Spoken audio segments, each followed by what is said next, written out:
मैं इस फैन को चालू करके ये देखने वाला हूँ कि क्या ये बोट आगे बढ़ती है या फिर नहीं, और फिर मैं 4000 मील की यात्रा करके इक्वेटर पर जाऊंगा। मैं इस वक्त नॉर्दर्न और सदर्न हेमिस्फीयर्स के बीच खड़ा हूँ, क्योंकि ये जो लाइन है वो इक्वेटर है, और मैं यहाँ ये जांच करने आया हूँ कि टूरिस्ट को दिखाया जाने वाला ये डेमो क्या एक स्कैम है। ये लोग एक बेसिन में पानी डालते हैं और फिर ये दिखाते हैं कि इक्वेटर के उत्तरी भाग में पानी एंटी क्लॉकवाइज स्पिन होता है, और फिर कुछ ही फीट दूर इक्वेटर के दक्षिणी ओर पानी उल्टी तरफ घूमते हुए खाली होता है। और शायद आपने ये भी सुना है कि इक्वेटर के ऑपोजिट किनारों पर टॉयलेट्स विपरीत दिशाओं में फ्लश होते हैं, और हम यहाँ सच्चाई का खुलासा करने आए हैं। लेकिन मैं सिर्फ इतने में नहीं रुकने वाला, क्योंकि आज हम सिंपल डेमोन्स्ट्रेशंस के जरिए 6 अलग-अलग फिजिक्स और इंजीनियरिंग पहेलियों की जांच करने जा रहे हैं, क्योंकि इस वीडियो के अंत तक हम चाहते हैं कि आपको सही जवाब पता होने के साथ साथ ये भी पता चले कि वो सही जवाब सही क्यों है। तो शुरू करने के लिए, क्योंकि हम हेमिस्फीयर्स की बात कर रहे हैं, क्या आप जानते हैं कि कनाडा जैसी नॉर्दर्न हेमिस्फीयर वाली जगह से चांद कुछ ऐसा दिखाई देता है, जबकि ऑस्ट्रेलिया जैसी सदर्न हेमिस्फीयर वाली जगह से कुछ ऐसा। चांद उल्टा दिखता है। और इस मजेदार फैक्ट को जानने से भी ज्यादा मजेदार है इसके पीछे का कारण जानना। अभी बताता हूँ कि क्यों। जैसा कि हम सब जानते हैं, पृथ्वी एक स्फीयर है। तो अगर आप नॉर्दर्न हेमिस्फीयर के नॉर्थ पोल पर खड़े सुपरमैन होते तो आप कुछ ऐसे दिखते, लेकिन अगर आप सदर्न हेमिस्फीयर के साउथ पोल पर खड़े थॉर होते तो आप ऐसे दिखते। अब हमें पता है कि मून पृथ्वी का कुछ इस तरीके से चक्कर लगाता है। अब मैं इस पर एक एरो बनाऊंगा ताकि हम इसके ओरिएंटेशन पर नजर रख पाए। तो अब नॉर्थ पोल पर खड़े सुपरमैन के लिए ये एरो ऊपर की ओर पॉइंट कर रहा होगा, लेकिन साउथ पोल पर खड़े थॉर के लिए ये एरो नीचे की तरफ पॉइंट कर रहा होगा, उसके नजरिए से देखें तो। और मैं जानता हूं कि आप क्या सोच रहे हैं। अगर ये सब सच है तो इक्वेटर पर खड़े स्पाइडरमैन के लिए ये एरो किस ओर पॉइंट कर रहा होगा? वेल, हमारे इस मॉडल के अनुसार स्पाइडरमैन को मून टेढ़ा दिखना चाहिए, और जैसा कि आप देख सकते हैं यहाँ इक्वाडोर में इक्वेटर के ठीक ऊपर मुझे बताते हुए खुशी हो रही है कि मून वाकई में टेढ़ा नजर आता है। अब साथ में से दूसरे फन फैक्ट के लिए, अगर आप कार्डबोर्ड पर इस तरह से 2 पिन्स लगा दें और फिर उन्हें एक रस्सी से जोड़ें तो इसे ट्रेस करने पर आपको मेरा मनपसंद ज्योमेट्रिक शेप मिलेगा, एक एलिप्स। लेकिन मैं इन पिन होल्स की एक बहुत ही खास बात बताना चाहता हूँ। इन्हें कहते हैं फोकस पॉइंट्स, और इन दोनों फोकस पॉइंट्स में से निकली कोई भी सीधी लाइन एलिप्स से टकराकर हमेशा दूसरे वाले फोकस पॉइंट पर ही जाकर रुकेगी। और ये रहा सबूत, क्योंकि मैंने एक फोकस पॉइंट पर लेजर पॉइंटर लगाया है और दूसरे पर वैक्स बॉल, और इस एलिप्स के अंदर की दीवार कांच की है। और आप देख सकते हैं कि मैं चाहे जहां भी लेजर घुमाऊं वो हमेशा रिफ्लेक्ट होकर सीधे वैक्स पर ही जा गिरेगा।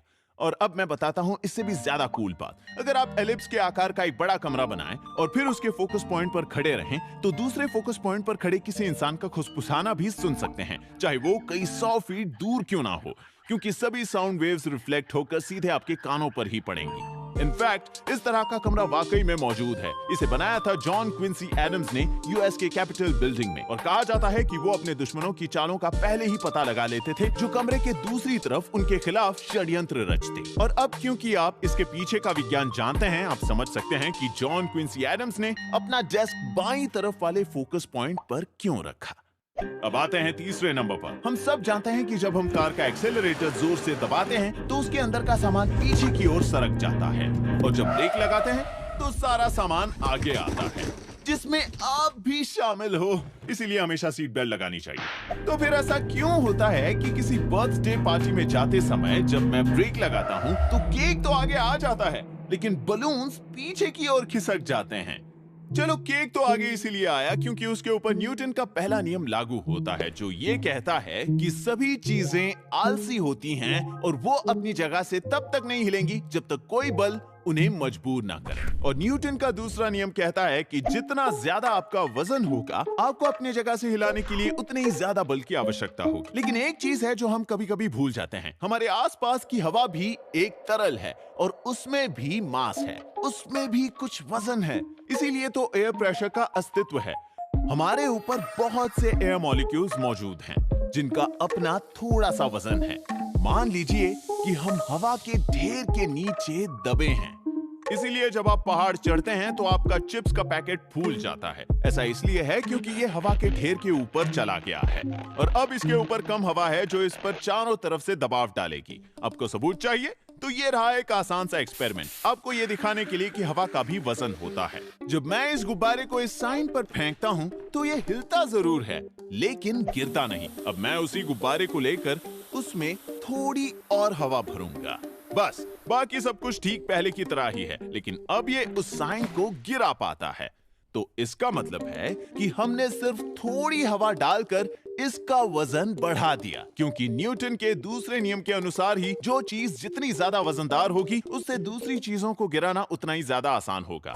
तो कार में जब आप ब्रेक्स दबाते हैं तो सिर्फ उसमें रखा भारी सामान ही आगे आना नहीं चाहता, बल्कि वो हवा भी आगे आना चाहती है, क्योंकि उसमें भी वजन है। तो मेरे ब्रेक्स दबाने पर कार की सारी हवा भी आगे आती है, और चूंकि वो हवा गुब्बारे की हीलियम गैस से ज्यादा डेंस है, हल्का गुब्बारा पीछे की ओर धकेला जाता है। और हम यही अपेक्षा करेंगे, है ना? हम कहते हैं कि हीलियम बलून हवा में तैरता है या फिर ये पिंग पोंग बॉल पानी में तैरती है, लेकिन असल में हो ये रहा है कि भारी और ज्यादा डेंस चीज, जो इस केस में पानी है, जबरदस्ती लाइन में आगे बढ़ता है इस बेचारे पिंग पोंग बॉल को रास्ते में पीछे हटाते हुए। इनफैक्ट आप देख सकते हैं कि जब मैं इस जार को इस तरह रखता हूँ तो वही होता है जो कार में हुआ था। जब मैं इसे धक्का देता हूँ तब पानी पीछे आता है, जिससे पिंग पोंग बॉल आगे चली जाती है, और जब ये रुकता है पानी आगे जाकर पिंग पोंग बॉल को पीछे धक्का देता है। और अब नंबर 4 के लिए हम वापस इस बोर्ड पर आते हैं, ये जानने के लिए कि अगर ये सेल बोट्स हवा से चलते हैं तो फिर वो इस तरह का एक बड़ा फैन लगाकर इसे आगे धकेलने की कोशिश क्यों नहीं करते, कुछ इस तरीके से जिस तरह ये आदमी एक लीफ ब्लोअर और छाते का इस्तेमाल करके अपने स्केट बोर्ड पर घूम रहा है। चलिए इसे समझने के लिए एक फैन से जुड़े ट्रेन कार के सिंपल डेमो की मदद लें। जब मैं फैन चालू करता हूं, ये दाईं तरफ हवा फेंकता है, तो ट्रेन किस तरफ जाएगी? ये बेशक बाईं ओर ही जाएगी, क्योंकि फैन हवा को पीछे धकेलता है, जिससे ट्रेन पर एक विपरीत बल पड़ता है जो फैन के द्वारा लगाए गए बल के बराबर होता है। जिस तरह एक विमान का प्रोपेलर हवा को पीछे धक्का देता है ताकि विमान आगे बढ़ सके। ये मेरे स्केट बोर्ड पर खड़े होने से अलग नहीं है। जब मैं तरबूजों को बाईं ओर धक्का देता हूँ तो वे मुझे पीछे धकेलते हैं और मैं दाहिनी तरफ लुढ़क जाता हूँ। नेट, फिर से? तो अब चलिए यहाँ एक ईंट रख देते हैं ताकि ये कार हिल ना पाए, और फिर एक दूसरी कार जिस पर सेल होगी। अब जब मैं फैन ऑन करूंगा तो ये किस तरफ जाएगा? बेशक दाहिने तरफ, क्योंकि तेज बहती हुई हवा सेल से टकराती है, जैसे इसे ढेर सारे छोटे छोटे तरबूज धक्का दे रहे हों। तो अब अगर हम ईंट हटा दें और ये कार बाईं तरफ जाना चाहती है और ये दाहिने तरफ, तो क्या होगा अगर हम इन दोनों को जोड़ लें? कुछ नहीं, क्योंकि इन दोनों पर बराबर का बल लग रहा है, क्योंकि ये दोनों विपरीत दिशा में जाना चाहते हैं, वो भी एक ही बल के इस्तेमाल से। एक फैन बोर्ड को आगे बढ़ा सकता है, आपको बस सेल को हटाना होगा और फैन का मुंह दूसरी तरफ करना होगा। लेकिन अगर आप इतना कर ही रहे हैं तो आप उसी फैन को लेकर पानी में डाल सकते हैं, जहां पानी जैसे भारी तरल को धक्का देना हवा के मुकाबले ज्यादा आसान होगा। बिल्कुल सही समझे, बोट प्रोपेलर्स भी यही करते हैं। और जब मैंने इसे असल जिंदगी में टेस्ट किया, जैसा कि आप देख सकते हैं, मैं कहीं नहीं जा रहा। तो अगर खुद ही नैया पार लगाना सच में नामुमकिन है, तो उस आदमी का क्या जो अपने लीफ ब्लोअर और छाते की मदद से स्केट बोर्ड पर सवार था? मैंने उसकी तरकीब आजमा के देखी और कहना पड़ेगा ये काम तो करता है, लेकिन इसका लेना देना उसके छाते या फिर उस लीफ ब्लोअर से नहीं, बल्कि उसके इस खास इलेक्ट्रिक स्केट बोर्ड से है, जिसके नीचे एक बैटरी लगाई गई है। और आप उसी के वीडियो में यहाँ देख सकते हैं कि वो भी इसी स्केट बोर्ड का इस्तेमाल कर रहा है। अब इसके पहले कि हम आखिरी 3 पर पहुंचे, जिसमें ये टूरिस्ट स्कैम वाला डेमो भी मौजूद है, अगर आप मेरे जैसे हैं और आपको भी वो आहा वाला पल पसंद है जहाँ आप कुछ सीखते हैं, तो मेरे पास आपके लिए एक अच्छी खबर है। जरा सोचने दो। Crunch labs. मुझे खुशी है तुमने कह दिया, सही समझे, क्योंकि उन्हीं पलों को बांटने के लिए मैंने बनाया क्रंच लैब्स, जिसमें आपको हर महीने एक बहुत ही कमाल का टॉय मिलेगा और साथ ही एक वीडियो जिसमें मैं आपको उसके काम करने के पीछे का विज्ञान समझाऊंगा। मार्क के अपने मुंह से नहीं कहेगा, लेकिन ये नासा और एप्पल में काम कर चुका है। आपने ऐसा महान इंजीनियर पहले कभी नहीं देखा होगा, और इसने खुद ये बॉक्सेस डिजाइन किए हैं ताकि ये आपको वो सब कुछ सिखा पाए जो ये जानता है। हमने एक वाटर गन बनाया था और इसमें एक नोजल है जिसे घुमाने पर वो उल्टा गन चलाने वाले पर ही पानी फेंकता है। मतलब कमाल है। तुम भी मेरे बॉक्सेस के प्रैंक में कई बार फंसे हो। जानता हूँ, मुझे लगता है ये तो अगर आप मिस्टर बीस्ट को प्रैंक करना चाहते हैं और साथ ही वो आहा पलों के मजे उठाना चाहते हैं, ये काम कर गया। तो अधिक जानकारी के लिए जाइए crunchlabs.com पर। अब 5वें नंबर पर है वो सबसे क्रेजीएस्ट फैक्ट जो मैं जानता हूँ। मान लीजिए मैंने रस्सी को पूरी पृथ्वी के इर्द गिर्द बांधा है, लेकिन मुझे अभी अभी पता चला कि इसे जमीन से करीब 1 फीट ऊपर होना चाहिए था। तो अब सवाल ये है कि ऐसा करने के लिए मुझे और कितनी एक्स्ट्रा रस्सी की जरूरत पड़ेगी। अब आप सोच रहे होंगे कि 2 गुना या फिर 3 गुना, लेकिन क्या होगा अगर मैं आपसे कहूं कि आपको सिर्फ इतनी ही एक्स्ट्रा रस्सी खरीदनी होगी, एग्जैक्टली 6.28 फीट। जरा सोचिए, इस बारे में पृथ्वी का सर्कमफेरेंस 131 मिलियन फीट है और आपको सिर्फ इतनी ही रस्सी और चाहिए होगी इसे जमीन से 1 फीट ऊपर उठाकर पूरी पृथ्वी को बांधने के लिए। और हैरानी की बात तो ये है कि अगर हम ऐसा एक बास्केटबॉल के साथ करें तो भी हमें उतनी ही एक्स्ट्रा रस्सी लगेगी। और इसके पीछे का मैथ 8th स्टैंडर्ड के अलजेब्रा जितना ही सरल है। यहाँ जैसे कि आप देख सकते हैं, दोनों साइड का रेडियस कैंसिल हो जाता है। इससे कोई फर्क नहीं पड़ता कि आप कौन से साइज का सर्कल ले रहे हैं, आपको जवाब हमेशा 2 पाई ही मिलेगा, यानी ठीक 6.28 फीट लंबी रस्सी। लेकिन अगर आपको मैथ नहीं पसंद तो चिंता मत करो, क्योंकि अगर आप पृथ्वी को एक स्क्वायर समझें तो सारी बात क्लियर हो जाएगी। ऑब्जेक्ट किस साइज का हो इससे कोई फर्क नहीं पड़ता। तो अगर मैंने शुरुआत इस रस्सी से की और फिर उसे 1 मीटर हवा में उठा लिया तो हर कोने में मुझे सिर्फ 2 फीट एक्स्ट्रा रस्सी की जरूरत पड़ेगी, यानी कुल मिलाकर 8 फीट। और अगर आप ये बास्केटबॉल वाला एक्सपेरिमेंट अपने टीवी पर करें तो भी आपको यही रिजल्ट मिलेगा। 8 एक्स्ट्रा फीट रेक्टेंगल के लिए, जो एक सर्कल के लिए जरूरी एक्स्ट्रा 6.2 फीट के बहुत करीब है। नंबर 6 पर एक किक स्टार्ट प्रोडक्ट है जो कुछ सालों पहले आया था और इसका दावा है कि ये भारी बैग के झटकों को 86% से कम करता है। बैग्स के भविष्य में आपका स्वागत है। आपने कभी ऐसा बैकपैक नहीं देखा होगा जो ऐसे हिलता है और आपको आराम से चलने देता है। और ये सिर्फ दिखावे के लिए नहीं है, वजन को सस्पेंड करके हावरग्लाइड झटकों को 80 से 90% तक कम कर देता है। मेरा इस पर इंटरेस्ट तब आया जब कमेंट सेक्शन में लोग ये चर्चा कर रहे थे कि ये सच में काम आसान करेगा या नहीं। तो आपको क्या लगता है, क्या ये एक स्कैम है? ये स्कैम इसलिए नहीं हो सकता क्योंकि जब आप एक साधारण भारी बैग पहनकर चलते हैं तो हर कदम के साथ वो ऊपर नीचे झटके खाता है, क्योंकि हर कदम पर आप उसके भार को गुरुत्वाकर्षण बल के विरुद्ध खींचते हैं। ये इस वजन को किसी सख्त रस्सी के जरिए ऊपर नीचे करने जैसा है। लेकिन अगर बैग इलास्टिकली सस्पेंडेड होता तो उसका इनर्शिया उसके नीचे या ऊपर ज्यादा उछलने से रोकता। तो इसके जरिए आप अब भी ऊपर नीचे कूद सकते हैं मगर बैग नहीं हिलेगा। ये ऐसा होगा मानो सख्त रस्सी को किसी इलास्टिक रस्सी से बदलना। और आप देख सकते हैं कि अब मुझे अपने हाथ को ऊपर नीचे करने में कोई परेशानी नहीं हो रही क्योंकि वजन उतना हिल नहीं रहा। लेकिन इस आइडिया का विरोध करने वालों ने कहा कि इस सिस्टम को काम करने के लिए जो पुलिस, कॉर्ड्स और एक्स्ट्रा फ्रेम्स चाहिए उनका वजन 4 एक्स्ट्रा पाउंड्स है। और भले ये बाउंस हो या ना हो, यहाँ बात 4 पाउंड्स एक्स्ट्रा वजन लेकर पहाड़ चढ़ने की है। और उस वीडियो में आइडियल केसेस दिखाए गए हैं। असल जिंदगी में ऊबड़ खाबड़ रास्तों पर सफर इतना आसान नहीं होगा। और मुझे लगा कि दोनों ही बातें अपनी अपनी जगह पर सही हैं। तो क्योंकि मैं वैज्ञानिक विधि में विश्वास रखने वाला इंसान हूं, मैंने अपने लिए इसे मंगाया और फिर कुछ मील हाइकिंग करने निकल पड़ा, जहां मैंने इस हाईटेक बैग की तुलना एक साधारण बैग के साथ की, दोनों बैग्स में बराबर वजन रखकर। अब तक तो मुझे ये पसंद नहीं आया। लग रहा है जैसे ये मुझे पीछे खींच रहा है। जॉगिंग करके देखता हूँ। ओह, अब ये हुई ना बात। मुझे लगता है यही सही तरीका है शायद। अगर इसके साथ तालमेल बिठा है तो ये जादू जैसा है। यदि तालमेल नहीं बैठा तो ये नहीं जमेगा। ओह हाँ, एक बार जैसे ही तालमेल टूटा, यही मेरे गिरने का कारण बनेगा। तो मैं इस निर्णय पर पहुंचा कि ये एक स्टेबल, प्रेडिक्टेबल रास्ते पर काम आ सकता है। लेकिन इसके आउट ऑफ सिंक इश्यूज की वजह से इसके 4 पाउंड के एक्स्ट्रा वजन को उठाना मुझे कोई मतलब का नहीं लगता। अब हमारे आखिरी साइंस चैलेंज के लिए हम यहाँ एक्वाडोर के इक्वेटर के यहाँ वापस आए हैं, ये देखने के लिए कि ये मशहूर टूरिस्ट अट्रैक्शन क्या असल में एक स्कैम है। क्या पानी सच में विपरीत दिशाओं में ड्रेन होता है जब आप इक्वेटर के कुछ फीट ऊपर या नीचे जाते हैं तो?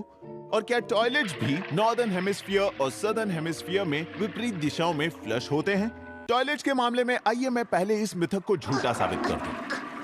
क्योंकि अगर आप ध्यान से देखें तो टॉयलेट का पानी किस दिशा में घूमेगा ये इस बात पर निर्भर करता है कि कमोड की बनावट कैसी है, क्योंकि कमोड के नोजल्स थोड़े टेढ़े बनाए जाते हैं। लेकिन उन सिंक्स का क्या जिनमें बस एक ड्रेन है, जैसे कि इस डेमो में जहां कोई नोजल नहीं? मानिए या ना मानिए, इसके पीछे थोड़ी बहुत सच्चाई है, क्योंकि ये एक असली सिद्धांत पर आधारित है जिसका नाम है द कोरियोलिस इफेक्ट। और यही कारण है जिसकी वजह से हमें नॉर्दर्न हेमिस्फीयर में काउंटर क्लॉकवाइज घूमने वाले तूफान दिखाई देते हैं, जिन्हें हम हरिकेन्स कहते हैं, और सदर्न हेमिस्फीयर में क्लॉकवाइज घूमने वाले चक्रवात, जिन्हें साइक्लोन्स कहा जाता है।